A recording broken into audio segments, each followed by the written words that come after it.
del TEC de Monterrey, el regreso a clases en línea. Bueno, por televisión. ¿Cuáles son los riesgos o la ventaja que le ves a esto? Si te gusta, empezamos por lo positivo. Marco Fernández, buenos días. Hola, Bueno, muy buenos si es que días. le ves, ¿no? Si es que le ves, obvio, Pues si no, mira, a ver. yo creo que lo positivo tiene que ver, por un lado, con reconocer una decisión que me parece responsable, dado que no hay las condiciones de la sanidad, este, eh, para poder tener un regreso de alguna manera presencial a clases. También es adecuado que la autoridad reconozca pues el esfuerzo que tanto las maestras, los maestros, las mamás y papás están realizando para tratar de dar cierta continuidad a la educación de los alumnos. Pero la verdad es que es inevitable ser escéptico ante dos oportunidades que ya tuvo la autoridad, primero en la mañana y luego en la segunda conferencia en la tarde, para abordar pues dudas fundamentales que tienen muchas maestras, maestros, papás que no saben cómo va a ser pues detalles para el regreso a clases, y en donde la autoridad pierde estas oportunidades para contestar, por ejemplo, ¿qué va a pasar? ¿Cómo se le va a pagar a las mamás, a los papás que ya regresaron a trabajar de manera presencial y que va a ser muy difícil que ellos puedan apoyar a sus hijos, particularmente a los chicos, a las chicas que están, que son más jóvenes del cuarto año de primaria para abajo, que es donde generalmente se necesita más apoyo por parte de los padres para hacer trabajo en equipo con los docentes? Eso no sabemos qué van a hacer. Se le preguntó explícitamente este punto al secretario en la tarde del día de ayer, y él mencionó que bueno, que el fin de semana van a tener una reunión en el gabinete para ver qué medidas pueden hacer para apoyar a las mamás. En el caso, por ejemplo, de entender qué jaló y qué no jaló en el ciclo escolar anterior a la distancia, de forma tal que se pueda tener una mayor eficacia en forma de retroalimentar a los alumnos por parte de los docentes en este ciclo escolar máxime, que van a estar apoyándose en lecciones por televisión. Otra vez la autoridad no contesta y dice que bueno, que esa es una buena pregunta, que van a pedir al subsecretario Bucio hacer una presentación con datos duros de las lecciones del ciclo escolar anterior. Pongo estos dos ejemplos que son cosas básicas que sí me parece son emblemáticas. Pues no sé si, no puedo entender cómo algo tan fundamental no puede anticipar a la autoridad para contestar en sus ruedas de prensa. Por ejemplo, ¿qué otro aspecto entonces? El abandono escolar. El abandono escolar, ¿qué va a pasar para tratar de contener el abandono escolar? Si tú hablas con la autoridad de allá, de Sonora, si hablas con la gente de Coahuila, etcétera, todos te van a platicar cómo lamentablemente se están observando ya señales del aumento del abandono escolar, en particular del abandono en secundaria, en media superior. Entonces uno quisiera ver que, justo entendiendo que las afectaciones para el futuro de los chicos cuando truncan sus estudios son enormes, porque eso los condena a oportunidades laborales muy precarias en el futuro, pues que la autoridad se tiene que poner en serio las pilas para decir, estas son las medidas, estamos cambiando, calibrando mejor los programas, por ejemplo, de becas que tenemos, para no darlas de manera indiscriminada, sino realmente darlas a los que más los necesitan, y estamos preparando este plan de tutorías a la distancia para que estos chicos, que son los que están mostrando más reprobación o que están mostrando signos de que no se contactan con sus maestros porque ya perdieron las ganas de seguir estudiando y demás, no tiren la toalla y abandonen la escuela. pero pues hasta ahorita nuevamente la autoridad no ha ¿Tú dicho crees que esta vaya a boca haber es mía. un abandono escolar? Es decir, o ya está viendo, ¿a qué te refieres? Por supuesto que va a haber.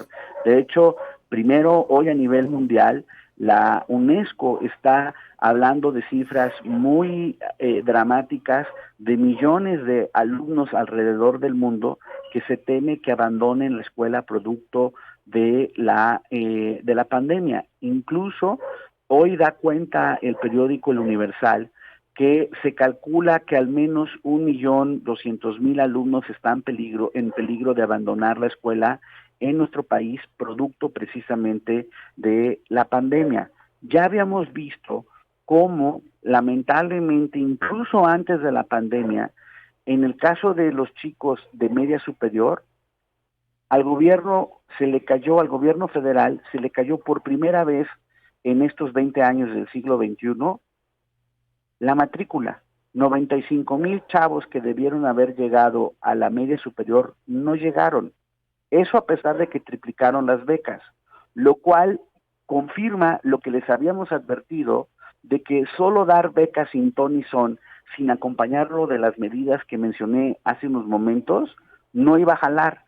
Ahora que tienes un problema todavía más complicado por la pandemia, pues uno quisiera pensar que hay un poco de sensatez para poder hacer ajustes de los programas federales, abrir la puerta a la autocrítica y sí, es bueno que tengan buenas intenciones, pero las buenas intenciones no bastan para poder hacer buenas políticas educativas y tratar de minimizar las afectaciones del tsunami educativo que ya está encima de nosotros y que pone a una generación, sin exagerar, en peligro.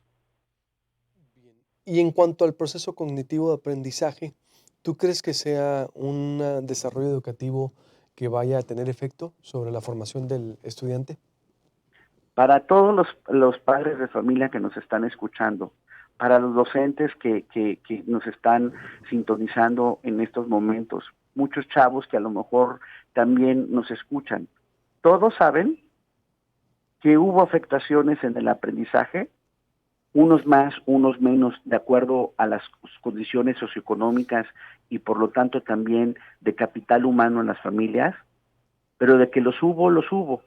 Y justo por eso nosotros, por ejemplo, en colaboración entre la Escuela de Gobierno del TEC de Monterrey y México Evalúa, les acercamos un policy memo a la autoridad federal diciéndoles, a ver, estas son propuestas que tenemos de cómo tenemos que tratar de hacer una evaluación que se le denomina diagnóstica, es decir, ahora que vamos a empezar el ciclo escolar, necesitamos establecer una serie de pruebas para poder ver de qué tamaño es la afectación, para que tú, a la hora que tengas precisamente el diagnóstico del problema con el que están llegando tus chicos, que insisto, no va a ser por igual, no es por igual por tipo de escuelas, por familias, etcétera. Eso te permite, como sistema educativo, darle elementos a los docentes para que entonces ellos planeen cuál va a ser la estrategia de acompañamiento para ir corrigiendo los defectos educativos de aprendizaje que vienen del ciclo escolar anterior, al mismo tiempo que se empieza a realizar el aprendizaje correspondiente al ciclo escolar 2021. Y esto se vuelve aún más importante porque de cara a la estrategia de que vas a tener libros de texto combinados con lecciones en televisión, tú necesitas establecer una ruta de trabajo para que realmente los chicos aprovechen las lecciones de la tele y no sea una pérdida de tiempo. Porque si no, entonces las afectaciones educativas todavía van a ser más dañinas. Por supuesto que los papás, ante el dilema aprendizaje-salud, pues no van a dudar, es salud.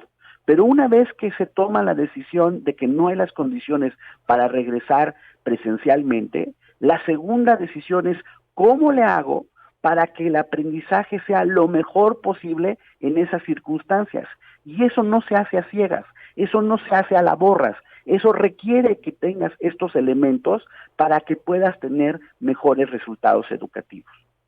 Bien, pues ahí está la información, Marco. Conclusión entonces, recomendación que le haces a los padres de familia que son los que van a llevar de alguna manera este proceso y a las autoridades para cerrar, Marco?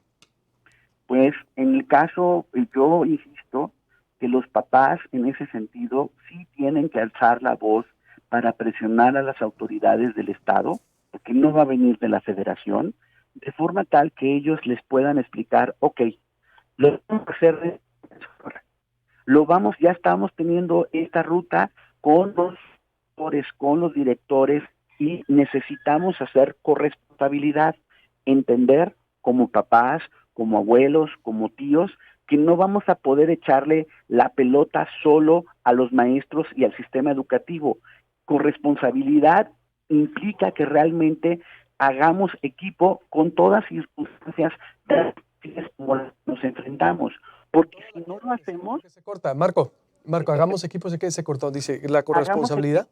hagamos equipo con los docentes, porque si no lo hacemos, el problema es que nuestra inacción o nuestra queja que no lleve realmente a ponernos las pilas, la van a sufrir nuestros niños, nuestros hijos, nuestros sobrinos, nuestros nietos.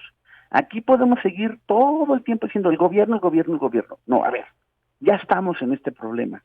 Necesitamos, por un lado, sí exigirle a la autoridad, en este caso de Sonora, que nos dé mucho más claridad, porque la SEP federal nomás no pinta, y al mismo tiempo entender que corresponsabilidad, comunidad educativa, implica que vamos a tener que ponernos las pilas con los maestros de nuestros hijos. ¿La claridad en qué sería? La más claridad. La claridad es, a ver, aquí vamos a tener estos programas para evitar el abandono escolar en Sonora. Así lo vamos a hacer para poder capacitar a los docentes, para retroalimentar a nuestros alumnos a la distancia y en verdad sacarle jugo a las lecciones de la televisión.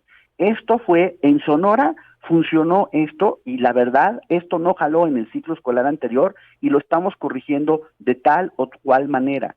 Ese tipo de claridad, yo sé que tú tienes acceso a las autoridades educativas. Ojalá que cuando hables con las autoridades educativas de tu estado, ellos puedan explicarle a la sociedad, a diferencia de lo que ha pasado con la autoridad federal, cómo ellos planean hacer un mejor regreso de clases para que sea lo más provechoso posible en estas circunstancias tan difíciles allá en el estado de ustedes. Muy bien. Te agradezco mucho, como siempre, Marco, y buenos días. Buenos días, muchas gracias. Buenos días.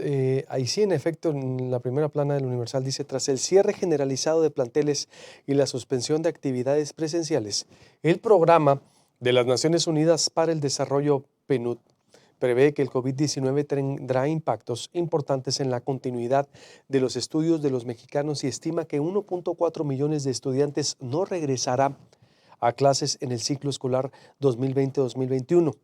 De acuerdo con la estimación de alumnos que no continuarán sus estudios en el nivel medio superior, se trata de una reducción del 15.55%, mismo porcentaje que se proyecta en la matrícula de jóvenes registrados en educación superior y posgrado.